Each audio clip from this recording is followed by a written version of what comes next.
안녕하십니까. 인문학연구소 인연입니다. 이번 시간에는 세계의 미스터리 48번째 의도도 과정도 알 수 없는 고대인의 거대한 그림에 대한 이야기를 해보려고 합니다. 세계의 미스터리 48번째 초고대 문명의 흔적으로 추정되는 나스카 라인. 문명은 인류가 이룩한 물질적, 기술적, 사회 구조적인 발전을 의미합니다. 그러나 이 중에서도 우리의 상식으로 이해할 수 없는 문명들이 존재하는데, 이집트의 피라미드나 예전에 소개했던 모아이 석상 같은 것들이 대표적입니다. 우리의 추측 혹은 예측대로 역사와 문명이 시작되고 발전되어 흘러왔다면 해당 시기의 수준과는 어울리지 않는 문명들이 존재하고, 그 중에서도 해당 시기의 과학기술을 아득히 뛰어넘는 것으로 추측되는 것들을 따로 오파츠라고 통칭하기도 합니다. 모아이 부분 같은 경우도 그렇고 오파츠 부분 같은 경우도 그렇고, 세계의 미스터리에서 제가 이제 예전에 다루었던 파트들이죠. 오늘 이야기할 주제는 오파츠는 아니지만 해당 시기의 문명으로 어떻게 제작되었는지 알 수 없는 이른바 초고대 문명의 흔적으로 추정되는 나스카 라인에 대한 이야기입니다. 첫 번째, 페루를 대표하는 초고대 문명 나스카 라인. 1939년 페루의 수도 라마에서 남쪽으로 400km 정도 떨어진 나스카 일대를 비행하던 한 파일럿이 지상에 그려진 거대한 크기의 그림을 발견하게 됩니다. 그림이 워낙 거대해서 지상에서는 그저 땅을 파낸 선 정도로만 보이던 이것이 하늘에서 내려다보니 하나의 동물 형태의 그림이었던 것이죠. 1948년 미국 롱아일랜드의 롱아일랜드 대학의 농업 경제학자인 폴 코소크가 처음으로 해당 그림에 대해서 조사를 시작했고요. 뒤이어 그 뒤를 이어서 전직 초등 교사이자 코소크의 조수 역할을 했던 독일인 마리아 라이헤가 연구를 이어받게 됩니다. 그리고 이후 나스카 일대의 거미, 고래, 원숭이, 벌새, 거인 등의 그림이 30개 이상, 소용돌이, 직선, 삼각형과 같은 곡선이나 기하학 무늬들이 140개 이상이 그려져 있다라는 사실을 확인하게 됩니다. 이 그림들은 기원전 500년에서 기원 후 500년 사이에 제작된 것으로 추정이 되는데, 그림 한 개의 길이가 100m에서 300m에 달하는 거대한 것으로, 어떤 것은 8km의 직선이 마치 긴 활주로처럼 뻗어 있어서 땅 위에서는 그 모습을 상상할 수도 없고 비행기에서나 보아야 전체를 볼 수 있는 정도였다고 합니다. 페루 남부 태평양 연안과 안데스 산맥 사이에 위치한 이 지역은 열대 우림이 무성한 위도에 있으면서도 지난 1만 년 동안 거의 비가 오지 않았고 바람도 거의 불지 않는 사막 지형이었습니다. 때문에 중세 이후에 불어닥친 인간들의 광기 어린 전쟁과 침탈, 그리고 개발의 손길에서도 벗어날 수 있었고, 덕분에 지금까지도 그 원형이 잘 보존되어 있는 편이죠. 실제로 1955년 페루 정부는 나스카 지상화를 죄다 수몰시키려고 했던 적이 있는데, 독일의 고고학자인 마리아 라이에가 결사 반대를 외치며 막아낸 일도 있었다고 합니다. 마리아는 1940년대부터 페루에 머물며 나스카 라인에 대해서 조사를 했고요. 1979년에서야 페루 정부에게 훈장을 받기도 했기 때문에 그녀의 외침을 페루 정부도 무시할 수는 없던 것입니다. 물론 끊임없는 변화와 개발의 바람을 완벽하게 막아낼 수는 없었고, 새롭게 도로가 건설되면서 이 그림들도 일부 잘리거나 뭉개지기도 합니다. 이 나스카 라인은 관광 산업으로도 충분한 가치가 있다라고 보여지는데, 다른 활용 방법을 찾지 못하고 있다는 점이 솔직히 조금 아쉬운 느낌은 듭니다. 두 번째, 대체 누가 왜 어떻게 이 그림을 그렸나? 앞서 이야기했던 것처럼 이 그림은 길이가 평균 200m에 이르고 있습니다. 당연히 좌우 대칭과 균형 등을 확인하기 위해서는 하늘에서 관측하는 것이 필수적으로 이루어져야 하죠. 또한 땅에 그리는 지상화이기 때문에 땅의 길이나 높낮이 등의 변수도 고려를 해야 되고, 도면과 축적을 이해할 수 있는 정도의 수학적 지식도 필요합니다. 무엇보다 이 고대인들이 자신들도 하늘에서 확인하지 않으면 볼 수도 없는 이 그림을 그린 이유 자체가 설명이 되지 않고 있습니다. 또한 하늘에서 보았을 때 뚜렷하게 그 선이 보이게 하기 위해서는 평균적으로 깊이는 10에서 15cm 이상, 너비도 33cm 이상을 유지하고 있습니다. 그렇다면 기원전 최소 2,300년 전부터 그려진 것으로 추정되는 이 그림 그리기의 난이도는 결코 쉽지 않을 것이다 라는 사실을 우리가 짐작해 볼 수 있겠죠.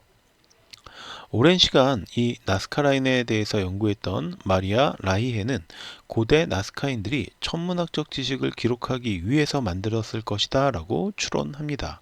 실제로도 그들이 사용했던 도자기 유물 등에서 나스카 라인과 같은 모양의 그림들이 그려진 것을 확인하기도 했죠. 또한 당시 나스카인들은 무덤에서 미리 덮고 있는 천들의 수준으로 보아서 미라를 덮고 있는 천들의 수준으로 보아서 그들이 뛰어난 직조 기술을 가지고 있었고, 나스카 라인 근처에서 불을 피운 흔적도 여럿 발견되었기 때문에 나스카인들이 열기구를 만들었을 수도 있다라는 주장도 제기가 됩니다. 그러니까 직조 기술도 뛰어나고 불도 사용할 수 있었으니까 뭐 열기구도 만들었지 않았겠느냐, 뭐 이런 의미인데, 열기구를 만들어서 하늘에 올라가서 전체적인 그림을 조율할 수 있었다라는 게, 하지만 직조 기술이 훌륭하고 불을 사용할 수 있었다라는 게 니꼴 열기구 제작, 이렇게 이어진다라는 것은 사실 좀 비약이 심하다라고 밖에는 생각할 수가 없죠. 그리고 무엇보다 나스카인들이 이 그림을 그려야만 했던 이유는 뭐냐? 이 이유를 설명할 수는 없습니다. 열기구를 만들었으니까 거대한 지상화를 그려보자. 뭐 이렇게 이야기가 전개된다면 인과관계가 전혀 알맞지 않다라고 밖에 할 수가 없겠죠. 그래서 등장한 조금은 황당한 주장이 바로 외계인 개입설입니다.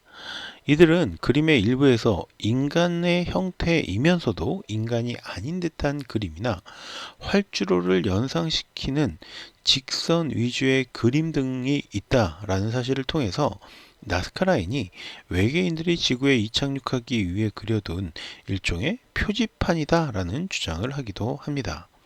하지만 이건 역시 일부 그림으로 인해서 이 그림들이 외계인의 비행을 위한 표지판이다라고 주장하는 것은 억지스럽게 느껴질 뿐이죠. 실제로 당시 지구에 있었던 동식물의 그림, 뭐 그냥 기하학적인 문양, 이런 것들을 가지고 외계인의 비행을 위한 표지판이다라고 보는 건 좀 어렵다는 거죠. 사실 우리가 자동차 표지판도 그렇잖아요. 우리한테 익숙한 걸 그리지 낯선 걸 그리지는 않습니다. 그리고 또한 무엇보다 우리가 알고 있는 외계인의 기술력이라면 활주로나 표지판 등이 과연 정말 필요할까라는 것도 의문이죠. 이 수억 광년이 떨어진 행성을 자유롭게 오가할 수 있는 그런 기술력이 있는데, 뭐 표지판, 이정표 이런 걸 보고 찾아다닐까요? 우리도 내비게이션이라는 걸 쓰고 있잖아요. 그죠? 그 밖에도 사막 지형이기 때문에 조금이라도 비가 내렸을 경우에 이 빗물을 가두어 두기 위한 용도라는 설도 있었지만, 그렇다고 하기에는 그림의 형태가 너무 제각각이었죠. 또한 일종의 종교나 제사의식에서 정해진 길을 따라 걸어야 하는 경우가 있는데, 이런 행사를 위해서 만들어진 것이다 라는 추측도 있지만 어떤 종교나 제사의 흔적을 찾기도 어려웠습니다. 그리고 왜? 라는 목적에는 어느 정도 부합하지만 어떻게? 라는 목적은 또 설명하지 못하고 있죠. 세 번째, 더 많아진 나스카 라인. 나스카 라인은 항공기술과 드론 등의 발전과 함께 꾸준히 더 많이 발견되었고 1994년 12월 27일 유네스코 세계유산으로 등록이 됩니다. 정식 등록 명칭은 나스카와 후마나 평원의 선과 지상화입니다.